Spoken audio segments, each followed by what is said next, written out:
good morning rất là vậy ní ní sum ní pakhat ani a dal nga le ní sum ní pani ani a dal ye chok an tama thokan haya an chau ve deuh to niang tuna hian Aizawl lampan turin an siam mek a ei kan thlen na in kha ni a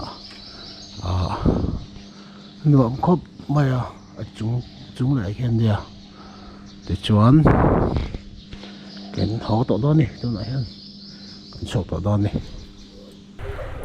bộ bậy mày à ngó tao mặc ngó đầu cho ngó lại thum vậy còn in vào cho hình bộ bậy rồi à còn chẳng lát còn lộ bộ let's go right by feet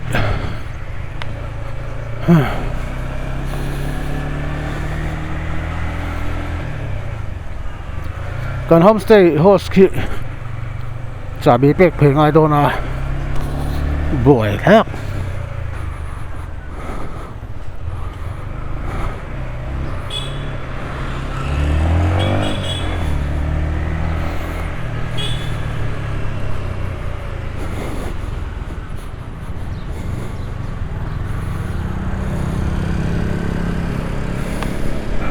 chả bị bẹt phê lúc ngay.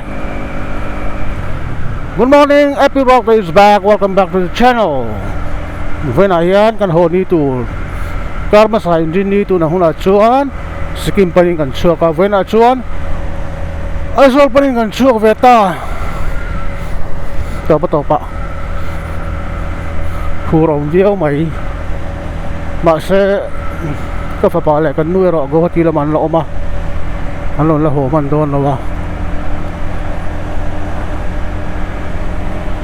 train ticket an nei lo train khare an KOLKATA sia petrol la ka ngaya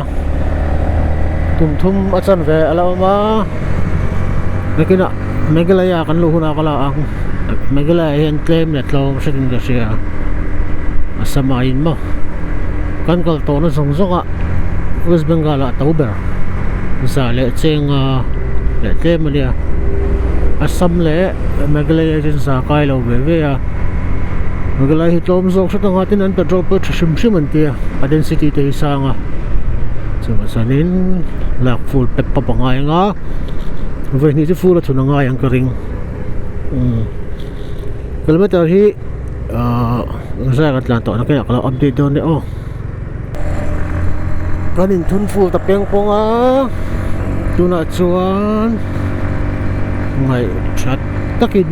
an tlan cha thei to nga MIZO rom laman petrol wang emo hadawa kai pon barat lo om na me tunai a Iran lama indonat hela wangin geste ingkim aboi tha ka heta ma po go hoti ra ma po until hay an fast food ho kong sira thil siam po ama ai until an ti to shat thada chen chu ge sa to awang ti wangin ti teng vel chu kan din mun me ka ni hey chum jing sa me ba da na ti nuam lo boruak aro anuam to khop maya vot lo lum lo tiếng về chỗ này nóng của hiền ha sẽ chấm té lấy cái đúng ạ anh không mà này ô chấm té cái này chơi đúng ạ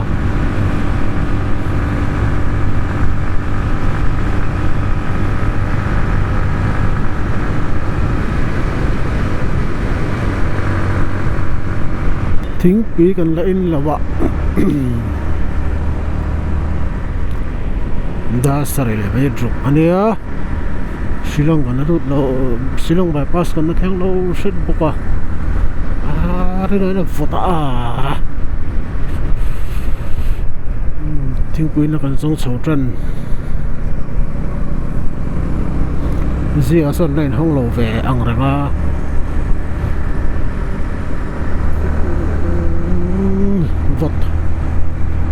vot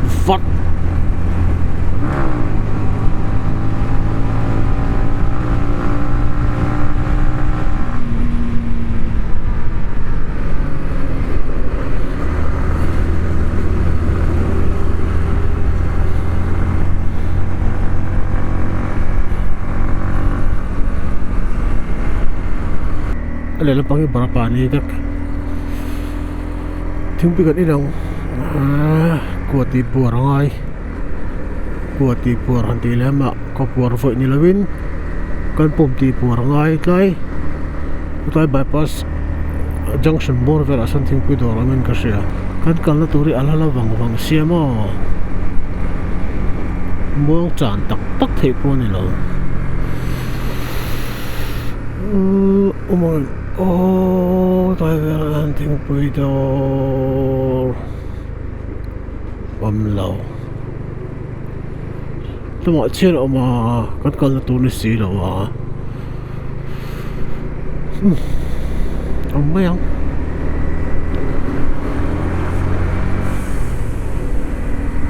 vain engine to engine kan right hun chu ania kan tlan thui ngat to khop maya kilometer hi kan update version shimang chunga sang ni za som sari pani kan tan to ni tu na hian shilong kan le te hian barapani kan then le hian chuti ko ba thui chu kan tlan to hai bike hi ka voi khat long ran pui na nia ka voi khat na sang hi le ti chung han tlan so pui pop mai de nuam khop mai pickle lai na pickle Viela pickle de va Viela pickle de va cha amber jangan berang shimena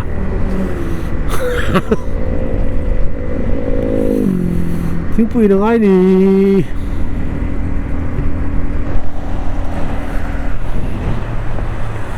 thingpui dor chu so kong thingpui dor kam samai ro pickle lai don avot nu tuk kam so renan khua vota tun rum lai chu kan sei le long nga si engineer han kan chuak ta kam sai engineer voin de cham chia nia akal khat na cham chia nia ava han lum tak ti om lo rang avot lek lam deu vek nia athena pe kan khua te sik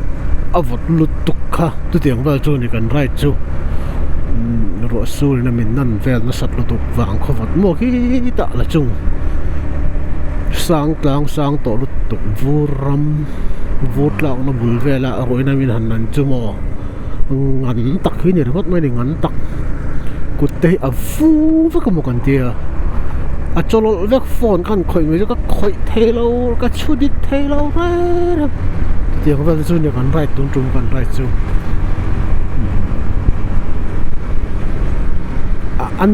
anom dan hey experience thil kan la ton ngai lo tam tak kan tonga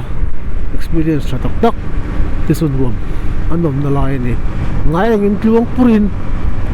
kalila kan plan ang song kan mo abu ang thapin kal tai la aboring zo mai the tiang ka han tirap rap han be dong rap khang chi zong te kha nakina soi tu ti tam tu te enge khang kha lo nia endinan mau char te kha han sei le lo ka nga kan plan ang khan kong lo train tlan tlangila tiang em khan min mau char hi an hremi alawang ka tong wat thu su mo an plan khatiang kong lo chi a kan han boi hun lai kan chaw kan mang ang ma se voin theng soi nuam la ni mi pona min soi nuam min ti pui ni khatiang che khan tun dum kan rai ta po hian plan ang chon om dek lo ma se khang zong kha thil thatak ani ve thei thau ti kan sei lo nge ta thing pi kan inang hai chu vanei zak ve ta chak ve thin ning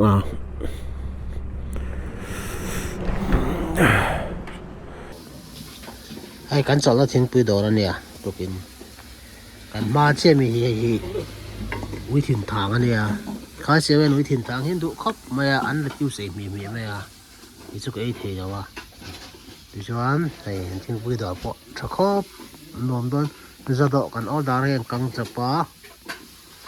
yang ba chu ni sa tu sa kan bai ma la tok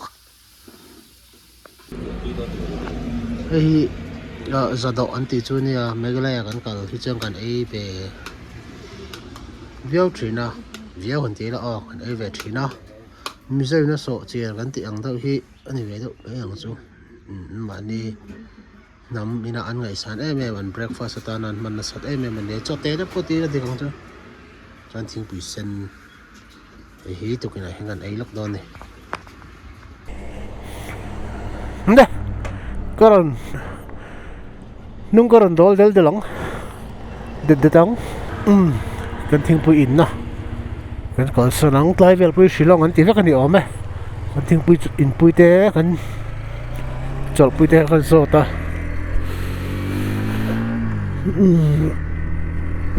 zado atira sahi zado hian tel turania du tel thaya a plane po ati thau ka ringa vlog sa ko chung le ui sa ti vel khan ne kan ei lo mai ang kan tima se asa kan han kang thale la hel thati khop ma kha se ho hian MIZO ai chan sa hin du hel do shum shum mun chu ka ti ma na kan zado ya bo han nan vlog sa kala ala ro tal khop mai Umroi military station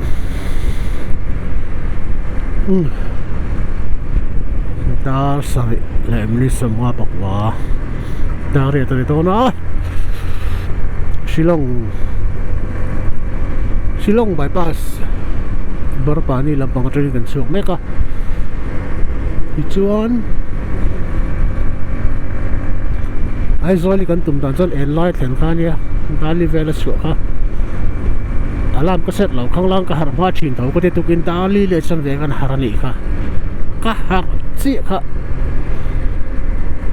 ka phone kan en ngala li le chan ve kan per thau ngala im siam chara cha bi vel kai pe ko na ma khan do ai kan suak hang le ta de uboka ma se luang takin kan theng tu angai la kan ho kong turi kan lama mi ang chia tho bai rabi lut khan kan ti don ni asan chu kha kong achaber ni ya kan shet wang ani Mizoram lu theina tu rong zo kong a chuan achaber ni ya kan shet ani wangin khatam pang kong abok kan kal lenga ti chuan chak lu tuk silo buang lu tuk silo win ngok tokin kan tan del telang hei a vot lu duka ka jacket chunga han hoodie ka hak bela yakina asam phai vel kan thlen de huna chon in phel thol le thau chu ngai karing Christ College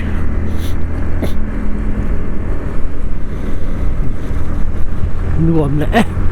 zing atangin ga in khalle par ani min chi kan chola nga ni zana go ti khutsunga kan tan na ringot bakhat thui bang takani da ka khatchung chon ni alain kan tan ani ya da ka khat kan ti min som ko chuang thui do ni o phai min som ngai chu Shillong bypass road ania kan tan mek na hi Mizoram ang thawin kalama rome chum tam lut to ka ram amoi na po mu thei lawin kan tla na hei tu na chu tiang bok chorin chu bokin min ti boya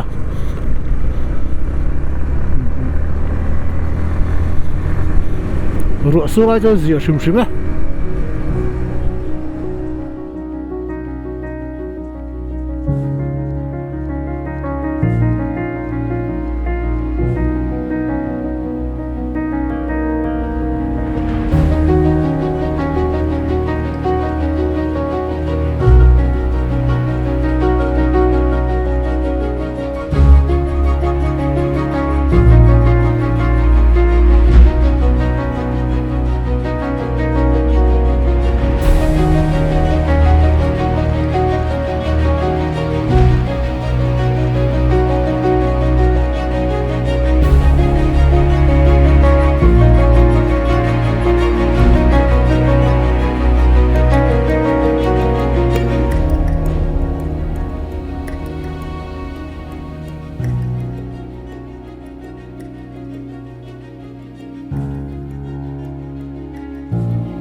kan chuak ta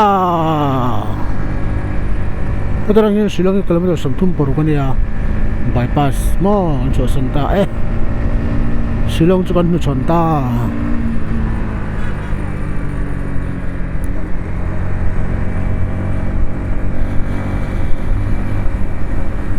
petrol po tum ni lo tata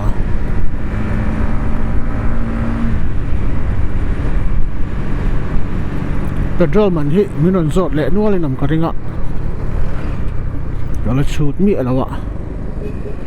nakina có shoot thể tao lại kalau shoot nó kalau sử dụng châu nha dar ko la chân về joy bypass kan kan lại don ta kan mo han tuang ngar ngar vele patil zara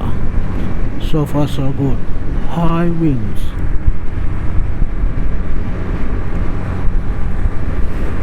nuam la kong tra khua tra boka ta na sot bi ka ni ro su lo ti hian tlan te sot lo wa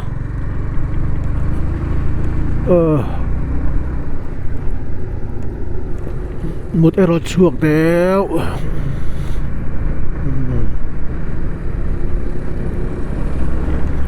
mấy cái này cho spot nó tụt vào rem lom tắc in the train waiting photographer ho person it thấy có tông cái mấy cái này cho sitting thì nan nổn đó nè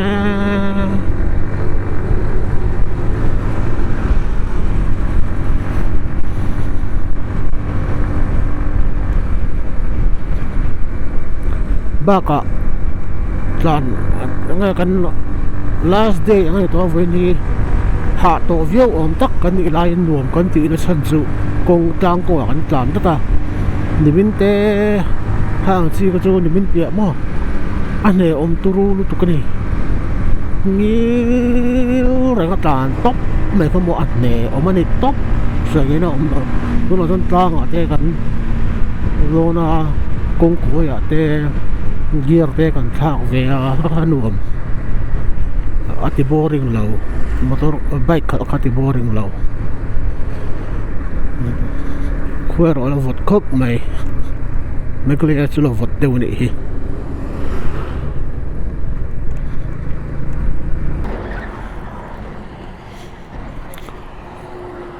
rồi bypass an cholang he tawang kan kala kan chol kha ni em anh bố anh đi lâu tiền đâu lấy kia nó chầu à con bèo to bố tăng in cả là con chậu kha hay một con vị thút chú tai tăng bố khi nào lụt tục môi lụt tục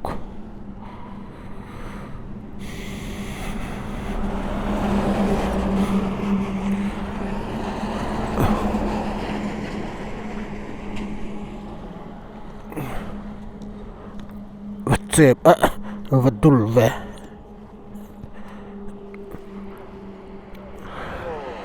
ta hay cái hàng lon đón mì ít tán sầu thế đón mì tán sầu là tang ở trên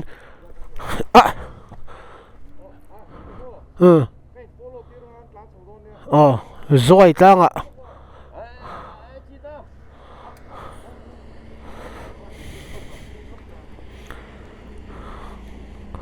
ZOHNUAI tang akan London petrol chân về ta lại đẹp rồi chứ các bột nó bốc ạ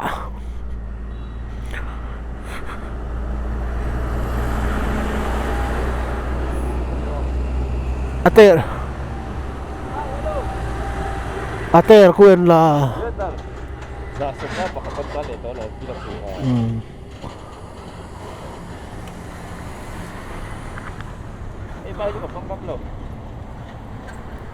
mang về đặt cho con này với chú top đi theo bộ cả chám lại đâu nè mà đi ngâm to kinh đi ta traoให้กัน London na Red Bull hari nang kita tang akin à nghe lời về lộ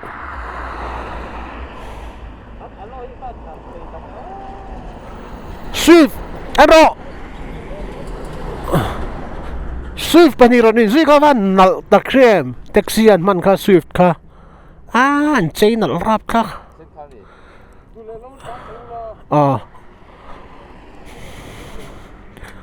kasi na hay ay hindi siya berikal masasala festival na sa view may tayo ni festival liyan na kalo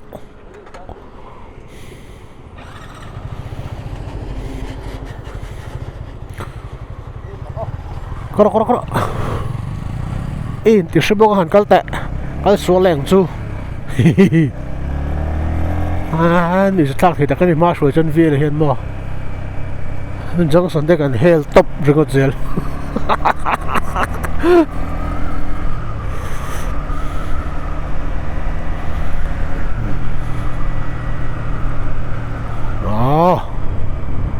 ihan tlan chho ve do nang miang holam kan ni bo kan man mo don lo en lai kan theng to don lo rau ni chuam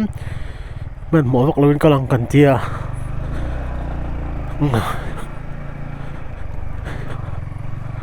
han ti ve ve lang o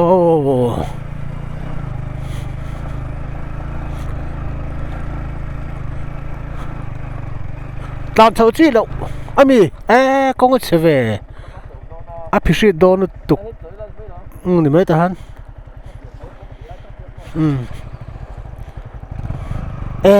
glass ke them kha tamani o glass ke them kha tamani o phim khuro khoi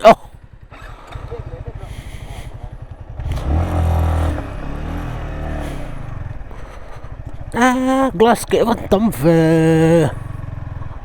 chết problem mày à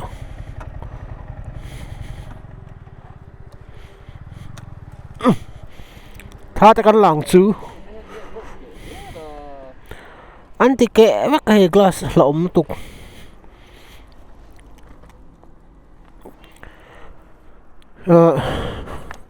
megalaya rora lungte kan chale me do mi lungte hi Sikkim lungte hey heng te mok bi ko sen tlet na salo tuk heng te ko chara souvenir tan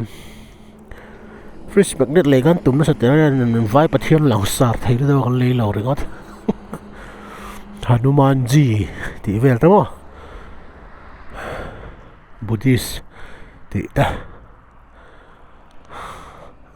mol tuk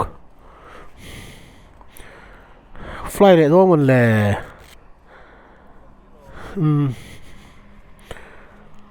rồi tay con chỗ lăng á Red Bull cái năng không một số em mày cái Red Bull lấy 355 ml này ai liền bị khóc mày bùa ở lăng monster tiền lấy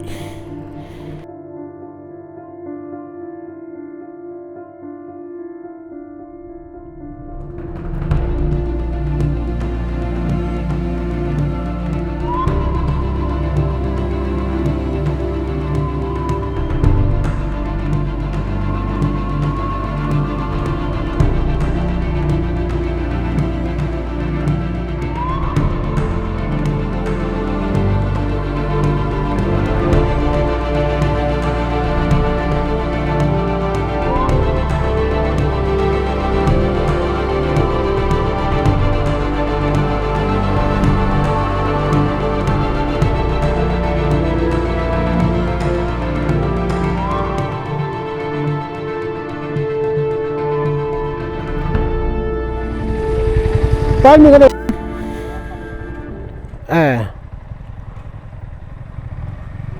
ấy là mê lòng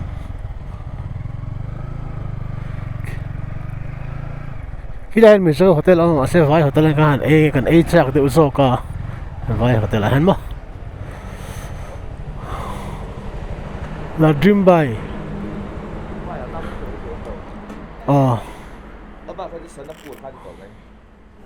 Aizawl là in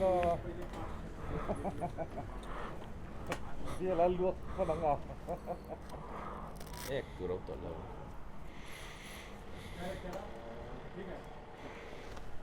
đâu ra nghe lắm má không lắm sầm bạc bol rồi sầm lệ li thêm cái sân ăn chân chuột phân nang dar nga lệ cái phía còn chả bị cái cái vật của là vàng han cái rây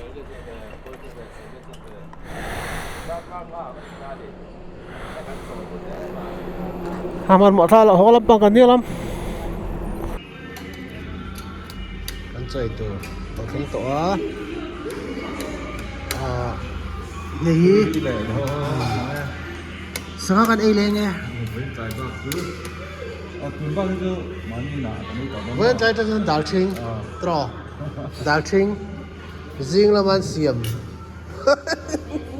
mình lại bị một hey friends hotel là mi cái hi Dawrpui friends là hotel gì lại cái chơi nó trên này nè ấy lên nghe tuy đó nó tục trăm tổ bốc à chịu các cụ pizza tổ ngày nào ông lâu hay tôi cái nào lâu chuẩn cái này phá rất to good chat minh thăng epiral tử tuân trong cần đây chữ sáng nga cái này sáng này nó phải sáng cái này tùy cái gì còn ngày nào làm cái chữ sáng nga nó phải sáng cái này tùy cái gì bốc à bác à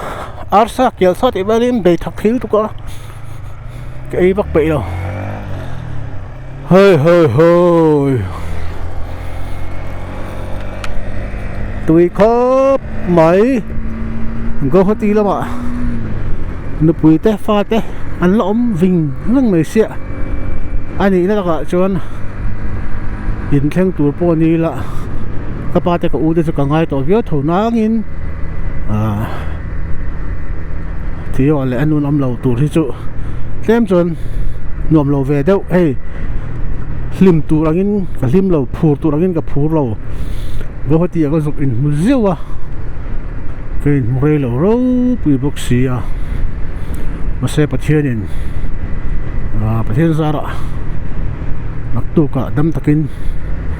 anh chuk chào tụi đang ngay là anh ticket ka confirm lo ania waiting list oman nia chuan nimin jing khan anon cancel ta ni enge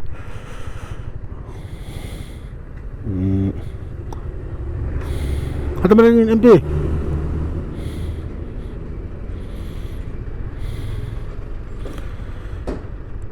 nimin jing khan in refund ponon tingal veka thì xuân nên anh giống tất cả ta anh tỷ lệ cho ta ticket confirm ông mất sắp bèo khăn sắm thung bạc hạt về là nè thì có thì tụ Aizawl thì ticket thì aras view này tụ rồi nè thì xuân KOLKATA express car Sunday ông xuân anh nè đi dân là về lệ tập à nhưng mà chỗ này bắt thiên gia là đâm tía con nằm chỗ nó tụ giàn ở chỗ cái mà về lệ mấy tụ là ngay ăn nếu mình đã té thì ăn ăn cái hàng bazaar mà nên tác sinh bazaar trong lòng mấy là tin thiếu bộ cái cọm nuôi mà làm mà sẽ in tụ về đấy út tục à mi còn thằng các bể lầu tôi sẽ đủ ăn cái này phải chưa thế là Dawrpui qua traffic giảm nó xa cả lắm mà po giảm mà hay tuân trùng chỗ gì lâu khi tại cái nó overtake thì liền to cái nó ta đó thì trên cái thằng team đó là cái mà xe hay một toro dốc po nên overtake của po làm cần tia còn overtake về lại tạm hiện mấy Zandar riết về là cần thêm bằng cần rin đá đến Aizawl chol zong này na hisapin mo kan na chol le du nge khoi amo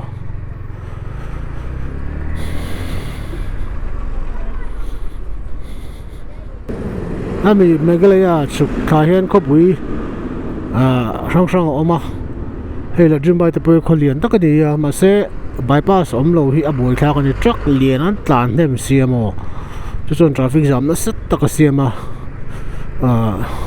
tuna chan la zia so kan hi zuai bypass oma Shillong bypass oma Shillong phei chu nge ngai jam traffic jam na sal tu kan ta tuna yan bagale tivel to lai tivel lai ho kha traffic jam na sal tu baga pe chu tek lai pon chaya an bazani pe chan ngai na omlo tuna an four lane siam ko nin a hel vek doin ka sia kabukan tivel te po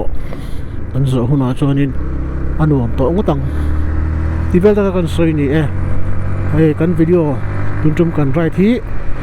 a lot tin thei na tu le hang song bulpui ber chu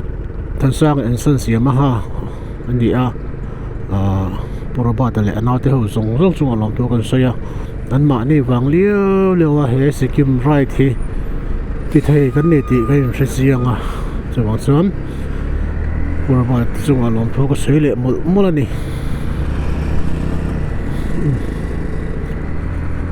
ako nok ve thak ve kha po kha chumi bai bi alam panga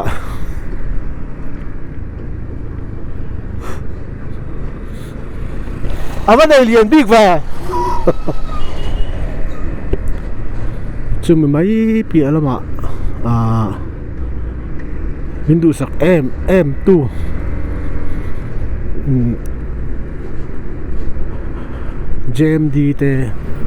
JMD auto VAIVAKAWN ZOHNUAI car care zong athaber atang aman tlom ber thang nei kim mo eng kim khol eng kion nei lak video de po kalo sim sak thin to kha pujo sefan pocket money min pa ya tam khop mai kalom matin heng kini chu thala thin te kan ni ya he video te still te po kan da fo chunga thalak ka tui tran tir atanga tun hun theng du sak taka abung ruwa min le ti thin tu anei lo po min cha saka ka tiang engkim a chet po engkim min boi pui sak tu Chrisa FOTOHOUSE nga kalom ne pon pocket money te imam ong min te min pai saka FOTOHOUSE nga lom thu ka saya tin MALSAWM run soilo thailo thiyo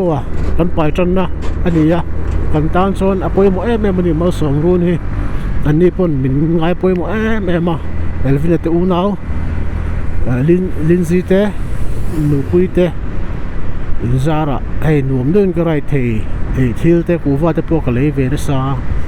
pocket money ka nei tam pha na tok zara liu ni kalom me mani MALSAWM run chung alom thu ka sai non le mo la Felix Triaki gawati omania in huila te ma se ngai dam katil Felix Triak ani pon pocket money min pa ya kan hun nei gawati kan dan kha hun nge han in mu na tu chance kha om lo vel to kan pui te an lo om bok ngan khan chung kwa hun man de thak te kan du ve de boka an hun ol ne kha chuan anwa ton hei vil thau te ka han bazar ho le bo khatiang khat kan hun ne kha che wang hanin in hu na hun kha om thei tong loin ka sia kai hu thei lawa poi khop mai min ngai dam la ande pon pocket money min pa ya kalom ai kalom na tu li na mai tum right chu YAMAHA min du sak lo tu hai bike nuam em XSR angai na chi ini chuan retro bike ngai nai ni chon le ro in sir lawang chu 100% in ka sai ngam anuam na tuk khal dam boxi atang thei ro boxi kong kui a het phian boxi kan tlan tan song ka video NCO cho in mu nga he bike chat si hi engine ni empty ani empty engine transi chu vak ngai lewin ka bai ka hana shia treng kumruk le thasari ivel ka khal tawak kilometer singli don ka tang to voi khat po siam hemi MIZO repair ang hilangai lo ni chu tiang ka ba engine tra chu ni a maintenance sang lo boka tra ani ti ka kan sai du ani chu kan e kampur lai dai shenatan khai khom nan engkim mai han ka lo me bem vekani ti kha kan sai non le ni let's go